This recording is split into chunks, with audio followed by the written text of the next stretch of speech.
Dan Devine, Yahoo Sports over here, Luka. I think the number is 156 teams been down 3-0 in a series. Not one has come back yet. Having come so close tonight with that sort of best punch you through, how do you get into the right mindset to be able to get one on the board in Game 4? Yeah, I mean, like I said, it's not over till it's over. So we just got to believe.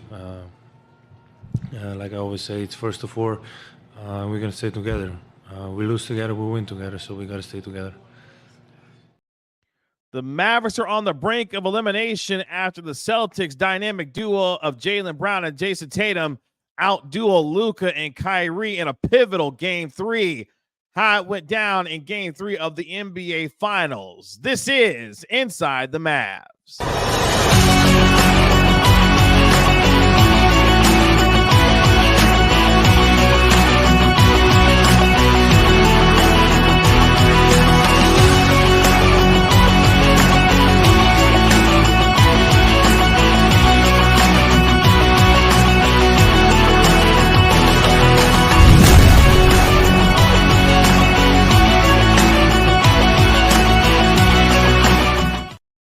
Welcome to Inside the Mavs, presented by Aura. I'm your host, Kevin Gray, Mavs Pre and Post Game host on the Dallas Mavericks Radio Network. Appreciate you joining me here for the latest episode of Inside the Mavs. Make sure you download and subscribe to the podcast wherever you get your podcast for free. Give it a 5-star rating and write a review for it while you're there. And if you're watching this on my YouTube channel at Kevin Gray Sports, make sure you like and comment on the video. Hit that subscribe button while you're there, and you can follow me on Twitter at Kevin Gray Sports. The Mavericks' massive comeback attempt falls short after being down by 21 in the fourth quarter as they lose 106-99 in Game 3 of the NBA Finals. Luka Dončić fouling out with 4:12 left to play in the fourth quarter when the Mavericks were down by 3 at 93-90, and the Mavericks see the game slip away in the waning moments of the fourth quarter after the Mavericks were up by as many as 13 in the first quarter. The Celtics turned that around into what will be a 21-point lead in the fourth quarter. In fact, the Celtics outscored the Mavericks 41-19 to begin the second half before the Mavericks went on a massive 22-2 run in the fourth quarter to pull it within one, but ultimately falling short, despite the fact that Luka Dončić finished the game with 27 points. Kyrie Irving, after scoring 28 points combined in the first two games of the finals, had his best game so far of these three games so far in the NBA Finals with the 35 points that he had. And the Mavericks had four guys in double figures, including PJ Washington and Derek Lively. Washington had 13, Lively had 11, but it wasn't enough as the Celtics saw their dynamic duo in Jaylen Brown and Jason Tatum combined for 61 points. Derek White had a big fourth quarter, scoring 8 of his 16 points in the decisive frame as the Celtics went 17 of 46 from downtown. The Mavericks went 9 of 25 from three themselves as the Mavericks now see themselves down 3-0 in this best-of-7 series in the NBA Finals. And a lot is going to be made about Luka Dončić and the way that he played, especially in the fourth quarter, picking up 4 fouls and picking up his final foul with a little over 4 minutes left in the game on what was a blocking foul that was ultimately challenged and not won by the Mavericks, and Luka having to watch the rest of his teammates play the final 4 minutes of the game while Kyrie was able to help them to pull it within one. The Mavericks were not able to pull off the miraculous comeback and now face what every team who has been down 3-0 in the NBA postseason history.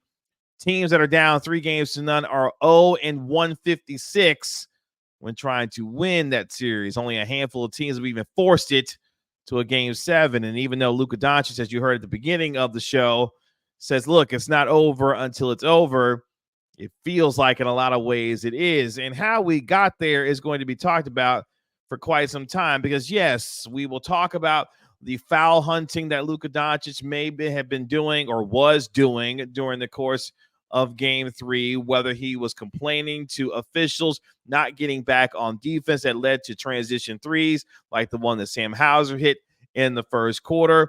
Any number of ways that you want to slice it in terms of how much Luka Dončić's play or lack thereof, especially on the defensive end affected this game will be talked about and be the headline out of this story. But when you start looking at how things actually went down in game number 3, you've got to start taking a look at the way things started, because for the Mavericks, they came out aggressive. No Kristaps Porzingis, of course, in game 3, as he's dealing with that left foot injury, and we may not see him for the rest of the NBA Finals, however long or short the rest of this series is. ESPN's Adrian Wojnarowski saying that it's unlikely that we will see Kristaps Porzingis for the rest of the finals. So the Mavericks were able to take advantage of that, especially in the paint, where they scored 52 of their 99 points in the paint in game 3. Now, what's concerning, obviously, is that for the third straight game to open up this series, the Celtics have held the Mavericks to under 100 points in the NBA Finals. But despite that, the Mavericks really found themselves getting into the paint and attacking early and often, and that was due to Luka Dončić and Kyrie Irving setting the tone on the offensive end.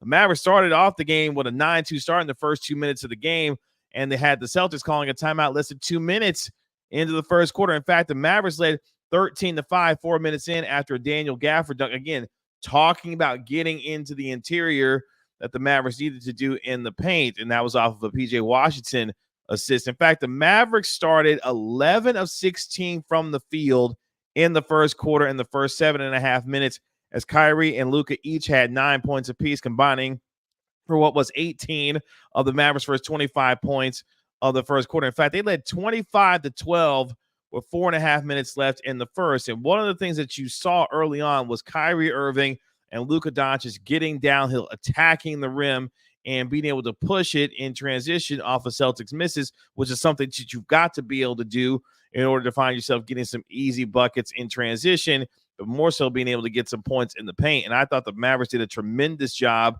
of doing that early and often, noticing how much more space was open in the middle without the shot blocking and rim protection of Kristaps Porzingis. But as the Celtics have done throughout the course of this NBA Finals and throughout the course of this postseason, making big runs. In fact, the Celtics will go on an 11-0 run to cut the lead down to just 2 with 2.5 minutes left. Again, Jaylen Brown capping off in the middle of that a 7-0 run that had the Mavs still leading at 25-19, but the Celtics relentlessly continuing to get after it. And as I mentioned, the Mavericks were able to end that 11-0 run with a Luka Dončić basket, but Sam Hauser got a three-pointer with 28 seconds left. As we mentioned, Luka Dončić hunting for a foul, did not get a foul call. Next thing you know, it's 5-on-4, back the other way. Hauser hits a three, and then Jason Tatum is able to get a run-out dunk at the end of the first quarter to cut what was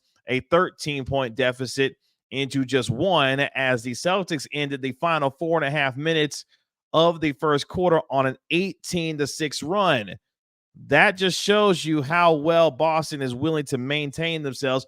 They absorbed the big punch from the Mavericks in that first quarter, and they themselves went on an 18-6 run to be able to close the gap to only be down one going into the second quarter. More on this game and how Luka Dončić is being perceived after what happened in game number 3, and more so even some decisions that were made by Jason Kidd that had us curious, especially after Dante Exum was able to play the way that he did and not him seeing the floor for a while instead of Tim Hardaway Jr. playing instead. But before we get there, let's hear from today's sponsor of our video and our podcast, and let's hear from Aura. Today's video is brought to you by Aura. Do a Google search on your name and email address to see how much information comes up about you. I was devastated by the amount of information that I could be seeing searching my name and profile, and I knew then I needed to be protected for not just myself, but also for my family. Data brokers sell your information to scammers, spammers, and anyone else who may want to target you. Your full name, email, home address, health records, your relatives, it's all out there. That's why I've been using Aura, the sponsor of today's video. Aura shows me which data brokers are selling my information and automatically submits opt-out requests for me. Cleaning up my information not only helps reduce the amount of spam I get, but it protects me from hackers who could use this information to help them access my social media accounts, bank accounts, and other sensitive information. Aura also does so much more to protect me and my family from online threats that I can't see. It's really easy to set up. so I don't have to download several different apps to get things like antivirus, VPN, password management, parental controls, identity theft insurance, and more. I get everything at one affordable price. You may already have one of these tools already, but not having Aura is like locking the front door and leaving the back door wide open. Aura is always on, doing the hard work to protect me and my family so I can focus on other tasks with peace of mind. I value my privacy and I value yours. You can go to aura.com/Kevin Gray to start your 2-week free trial. Please see the link in the description. Back here on Inside the Mavs, thank you for hanging out with us to our spot, and thank you to today's sponsor, our video and our podcast, in Aura, as the Mavericks fall in Game 3 to the Boston Celtics as they lose 106-99, now down 3-0 as they try to stave off elimination in Game 4 on Friday, detailing how things went down for the Mavericks, especially in that first half when they were up by 13 points. You saw the Celtics be able to close that first quarter, as we mentioned, on what was an 18-6 run to close what was a 13-point deficit down to 1 going into the second quarter. And there was an interesting moment in the first half, especially in that first quarter. Dante Exum comes in. He only plays about 2.5 minutes of the first quarter, but he attacks the rim and gets a dunk and drives it on Jason Tatum that made it 29-25 with 1.5 minutes left in the first quarter. And you thought, with Dante Exum, the way that he played in Game 2, providing a spark as a ball handler and giving some relief to Luka Dončić and Kyrie Irving from a ball handling perspective, that he may get a little bit more run, and he made an immediate impact driving to the lane, again, taking advantage of the open space in the middle without Kristaps Porzingis there, and really made his presence felt. But at the same time, Jason Kidd must not have felt the same, because one of the things that we saw in the first half, and especially in the second quarter of the first half, obviously, is that no one else really came with Luka Dončić and Kyrie Irving offensively. In fact, Luka Dončić and Kyrie Irving had 37 of the 51 first half points for the Mavericks. So no one really outside of those two providing an offensive lift. And there's a lot of criticism of the fact that Jason Kidd decided to play Tim Hardaway Jr. as much as he did in game number 3. In fact, when you look at the box score and how much Tim Hardaway Jr. played, he played what would be 19.5 minutes in Game 3. Now, part of that is he also did Jason Kidd put Tim Hardaway Jr. back in the game when Luka Dončić fouled out with 4:12 left in the fourth quarter. And I want to put a pin on that for just a second, because as much as the Mavericks offense was struggling, one of the things that Tim Hardaway Jr. has always been known for is his ability to get up shots.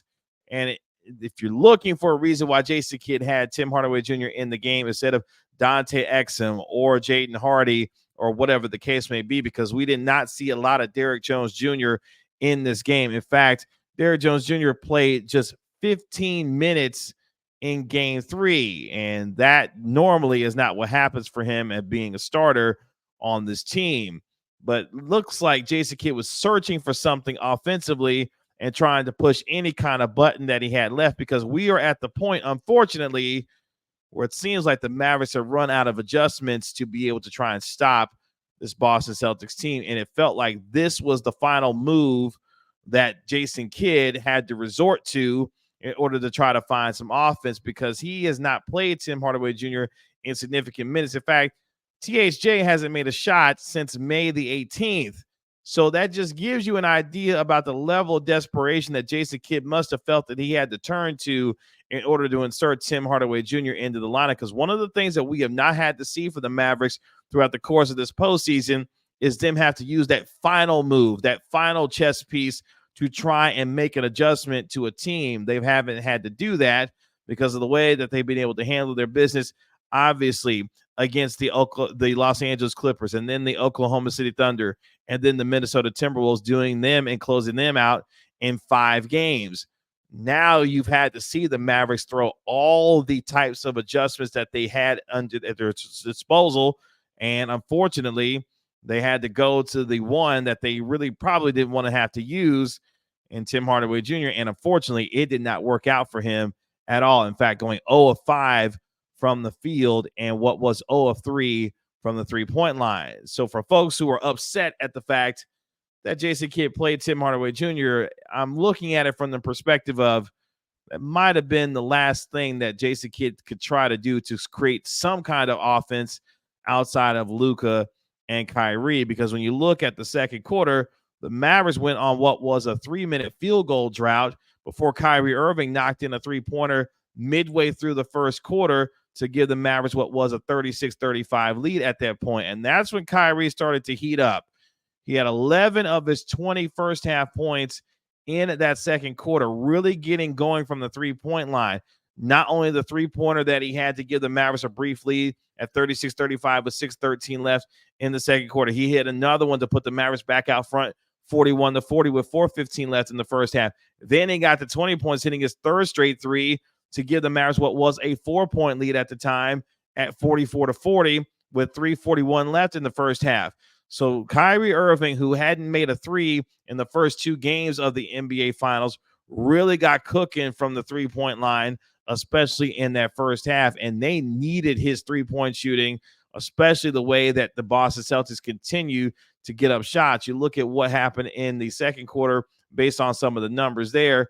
While, yes, Boston took 14, they only made 4. The Mavericks took 6 and made 3. So they were able to keep up from a three-point perspective, yes, with less attempts, but also making half of the ones that they took. And Boston, as you will know later on in the game, as they continue to take 3 after 3 after 3, that is what they want to do.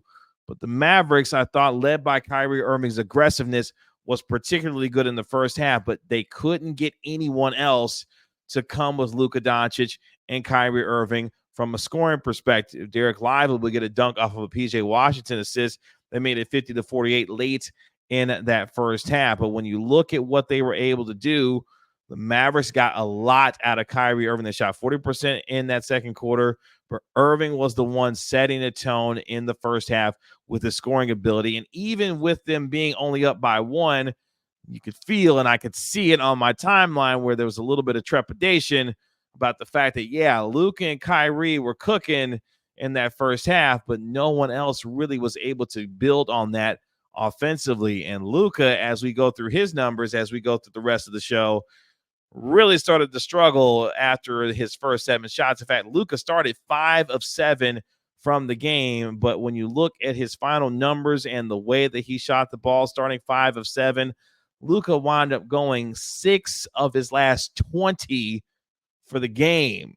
That just gives you an indication of how poorly he shot the ball down the stretch, not to mention fouling out, obviously, in the fourth quarter, and the Mavericks had to play without him. At one point, Dončić missed 6 straight shots in the first half after starting 5 of 7. The Mavericks, as we mentioned, really played well in the paint, had 30 of their 51 first half points in the paint, making it a point of emphasis to attack the middle of the lane and in the paint area without Kristaps Porzingis, and they were able to do that. So the Mavericks are up by 1 going into the second half, but the Celtics turned this game around in the third quarter as they started a perfect 7 of 7 from the field.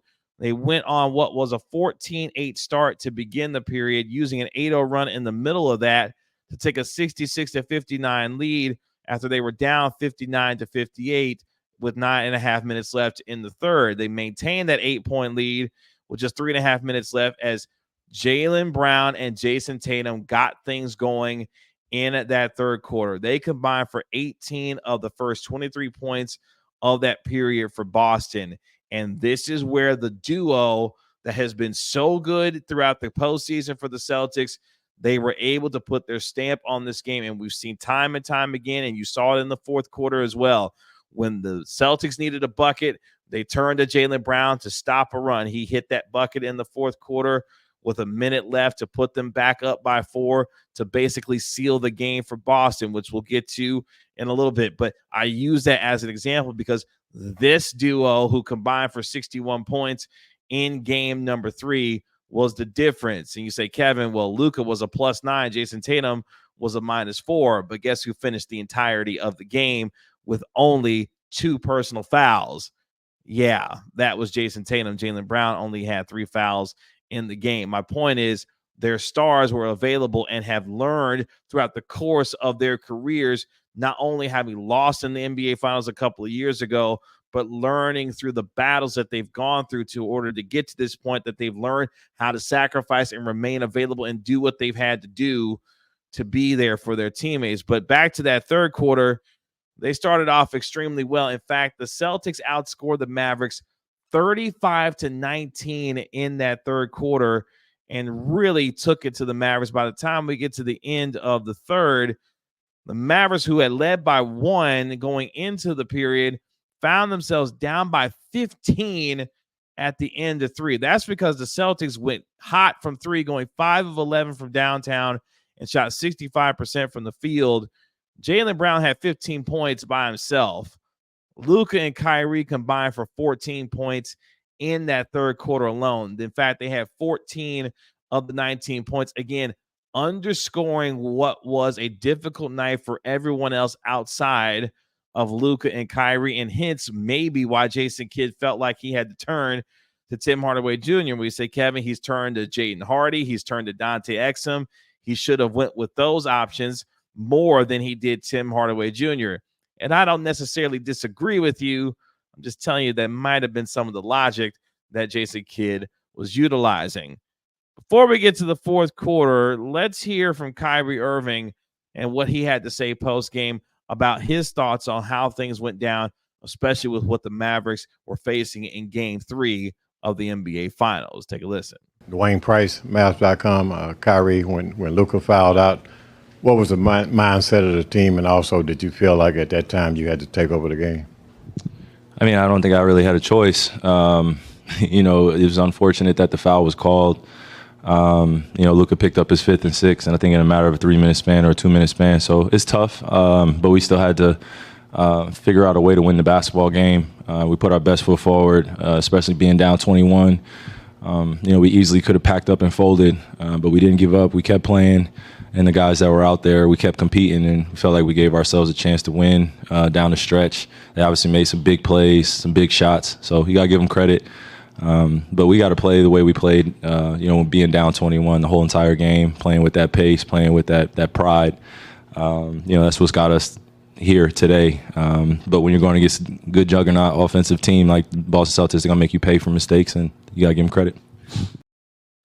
So that is Kyrie Irving post Game 3, discussing obviously what went down as far as the Mavericks and the Celtics were concerned, and now moving forward, what they look forward to in Game 4, which we'll discuss here in just a little bit. But as we go to the fourth quarter, and obviously this is the quarter that's going to continue to be talked about. We mentioned how well the Celtics were able to play in that third quarter, outscoring the Mavericks by 16, and that was a decisive quarter of the game. But the Mavericks found themselves, the Celtics started the second half on a 41-19 run, outscoring the Mavericks by 16 in that third period, and then opening up the fourth quarter, hitting back-to-back threes by Drew Holiday and Derek White to be able to get them up by 21 less than a minute into the period, forcing a Mavericks timeout.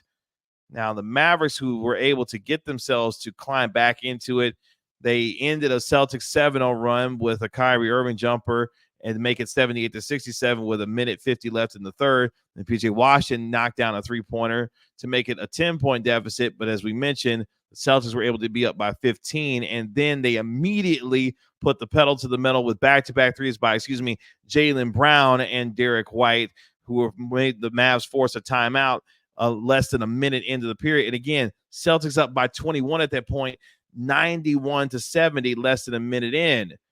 But then the Mavericks finally started to wake up, and it was with the others, other than Kyrie Irving and Luka Dončić, who started to contribute to chip in to what will be eventually a 22-2 run to get it within one with 3:37 left in the game. Now, part of that is Luka Dončić, as we have mentioned, fouled out with 4:12 left in the fourth quarter. And let's stop there. Luka Dončić picked up 4 of his 6 fouls in the fourth quarter. Not something that we really ever have seen before. In fact, Luka detailing how, I don't think I've ever had that happen to me before. But at the same time, no matter how you may feel about the calls that are going with you or going against you, you have to be available in a do or die situation where your team is on the brink of facing elimination. You've got to be smarter and find a way to remain on the floor. Yes, with even some of the difficult calls that may have not been there, and not using that as an excuse after the game, saying we weren't allowed to be as physical as we were normally able to be. You've got to adjust and to adapt. And more importantly, when the calls aren't going your way, get up off the floor, get back on the other end, and be able to ensure you're not hurting your teammates, because several things can be true at once when it comes to the brilliance of Luka Dončić, which is he's a fantastic basketball player, a 5-time first-team All-NBA selection, the most points, rebounds, and assists in a season since the merger, scoring champion. He was a rookie of the year. He has had all of these accomplishments, more so than what Carmelo Anthony has ever accomplished in his career. My point being, with all the accolades and all the tremendous player that he is, there are still very much holes in his game that have to be rectified and things that are well within his control. When we talk about on the defensive end, where the Celtics have hunted him relentlessly in this postseason, in this series, you saw it in game 2, 13 blow-bys that Luka Dončić allowed. Wasn't much better in game 3. Even with the offensive brilliance that you saw him putting Al Horford and Jason Tatum and at times Drew Holiday and others on skates, with his ability, even with how hobbled he is, that amount of effort on the offensive end has to be shown on the defensive end. And we have seen plenty throughout this postseason the amount of defensive effort that Luka Dončić has put forward. You go back to the Clippers series and the way that he sat down and guarded in that series against the likes of James Harden and others, we know that he's capable of it. So part of me believes that it's not just the inability to defend what is a talented duo in terms of Jaylen Brown and Jason Tatum, but obviously the physical toll that he has started to endure throughout the course of an 82-game regular season, a deep postseason run culminating in an NBA Finals run, and the amount of injuries that are taking its toll on him. Not to offer that as an excuse, but as a legitimate reason to why we are not seeing the best version of himself on the defensive end, while even still him trying to put forward some kind of the effort, which at times has not been as consistent as we had seen earlier in the postseason. But that does not excuse the fact that you've got to be smarter down the stretch for your team to be available, because for him to have been sitting on the sidelines with 4 minutes left in the game and watching his team try to make a comeback to finish it off in order to try to beat a Celtics team that's been a juggernaut all season long, and honestly, it wasn't going to happen. And Luka Dončić knows that. He fouled out with 4:12 left in the fourth. The Mavericks were down by 3, 93-90. Kyrie Irving is able to get a bucket to be able to get things where they are there, as they were able to get a jumper from Kyrie to make it 93-92 with 3:37 left in the game. But again, the Celtics doing what they've done all year long, and especially in this finals, they responded with a quick 5-0 run. They got a second chance basket from Jaylen Brown, who again was the stopper. Anytime the Celtics have needed a bucket to stop a run by the Mavericks, Jaylen Brown has been the guy to do it. And then Derek White hit a three-pointer that had the lead back up to 6 at 98-92 with 2:48 left. The Mavericks were able to get it back down to 2 with 1:20 left after a Derek Lively dunk. But the Celtics got another Jaylen Brown jumper with a minute left to put it back up by 4 and effectively seal it. Tim Hardaway Jr. missed a three-pointer with 19 seconds left that could have gotten it within 3. Celtics hit free throws down the stretch to seal it, to be able to win it by 7 points. But again, this goes back to the fact that your superstar was not on the floor, and the criticisms that are fair when it comes to him is that his complaining and griping to the refs hurts his team at times.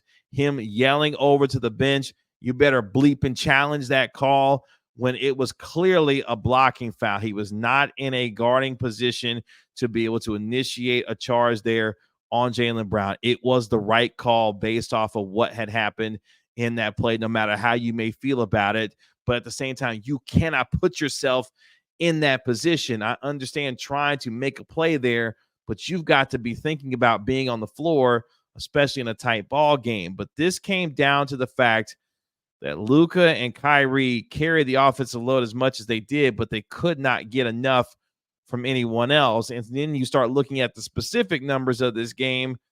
Look, Boston shot 46 3-pointers. They made 17 of them. Mavericks shot 25 and made 9 of them. When you look at how Boston outscored the Mavericks from the three-point line, 17 times 3, you can do the math. That is 51 points.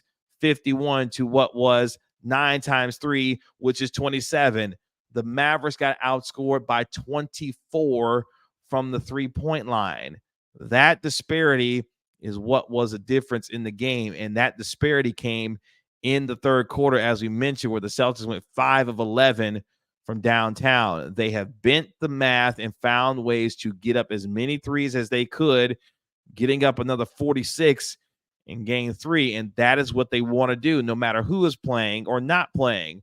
Kristaps Porzingis wasn't available, but they still found a way to get 46 three-pointers up because that is what they're going to do. They have not been pushed out of their comfort zone in terms of what they want to do both offensively and defensively, and they have dominated the Mavericks, holding them to under 100 points in each of the first 3 games of this series. And even the poor shooting game from 3 that the Celtics had, they made enough timely threes down the stretch to be able to win games. And that is the difference right now. The poise of the Celtics doing what they do, regardless of what the Mavericks are trying to dictate to them. And most importantly, the Celtics are the better team in this series. We knew that, we believed coming in. When people were asking me my prediction about this series, I said, my head is telling me that the Celtics will win this series in 6 games. My heart telling me and hoping that the Mavericks will win this series, I should say, in 7 games. But through the first 3 games and what became clear and evident in game 3 is that the Celtics are playing the kind of championship level basketball, even when they allowed their foot to come off the gas a little bit, and the Mavericks took advantage of it by playing with more pace to get themselves in it.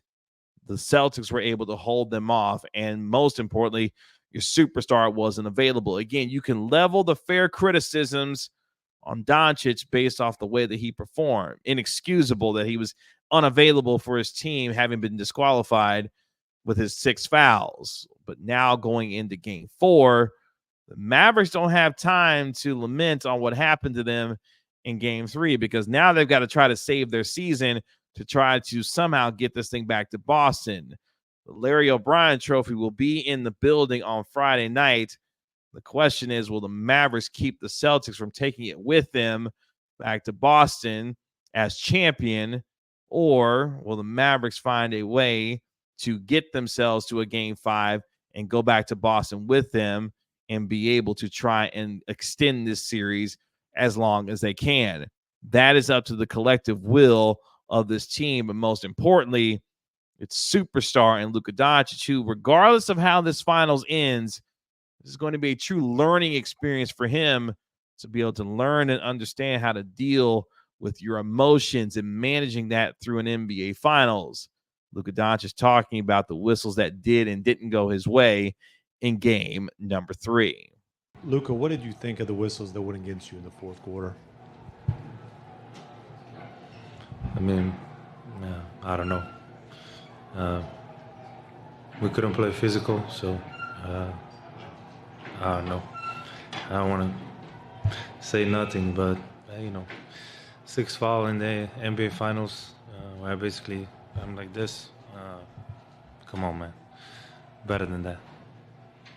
You guys came out cooking in the first quarter. I think 25 points through like 7 minutes. What happened to make to bog down the offense? What happened to make scoring more difficult there? I think we should just keep playing, with the same energy. Keep the same people in. We were rolling down there, but then they came back. At some point we were down 21-2 in the fourth quarter, and we came back. So we're gonna still believe till the end. Brad Townsend, Dallas Morning News. We know you've only fouled out 3 times in the NBA. Have you ever had 4 fouls called on you in that short of a span? Sorry? Do you ever recall having 4 fouls on you being called in that short of a span? Not really. I don't think it never happened to me. I remember. So Luka and the Mavericks have got to regroup to find a way to stave off elimination in Game 4. They'll have a day to do so as they get back on the practice floor on Thursday to try to prepare for game number 4 and prevent the Celtics from celebrating on their home floor. An unfortunate turn of events as the Mavericks are celebrating the 13-year anniversary of their first championship in franchise history with the 2011 team in the house. Guys like J.J. Barea, Sean Marion, obviously Dirk Nowitzki in the house as well, but they were unable to get a win in front of what was a raucous crowd at the American Airlines Center. But a lot of discourse will be coming out of this game, some of it reasonable, some of it not, and the nastiness at which it comes with it when you're dealing at this type of level, trying to achieve championship success, which Luka Dončić is trying to learn how to deal with for the very first time. But the series continues with Game 4 on Friday. We will see if the Mavericks can find a way again to stave off elimination against the Boston Celtics. Otherwise, what has been a magical season could be coming to an end very quickly. But that's why they continue to play the games. And you've got to try to make history, kind of like how that Red Sox team that one time when they took out the New York Yankees coming back in 7 games, if they were down 3-0. I don't know if necessarily this is going to be the time around, but hey, it's happened before. Why not it happen again? Again, that's why they play the games. This has been Inside the Mavs. Again, appreciate you joining me here for the latest episode of Inside the Mavs. Make sure you download and subscribe to the podcast wherever you get your podcast for free. Give it a 5-star rating. Write a review for it while you're there. Of course, I'm your Mavs Pre and Post Game host on the Dallas Mavericks Radio Network. You can catch me every broadcast for your Dallas Mavericks. We will have the pregame show for Game 4 on Friday night, beginning at 7 p.m. with tip-off at 7:30. In the meantime, please follow me at Kevin Gray Sports. I'll be all over Media Day on Thursday, bringing you coverage and analysis, podcasts, everything else as we get you ready for Game 4 of the NBA Finals here on Inside the Mavs. Again, thank you so much for joining us here on this latest episode of Inside the Mavs, presented by Aura.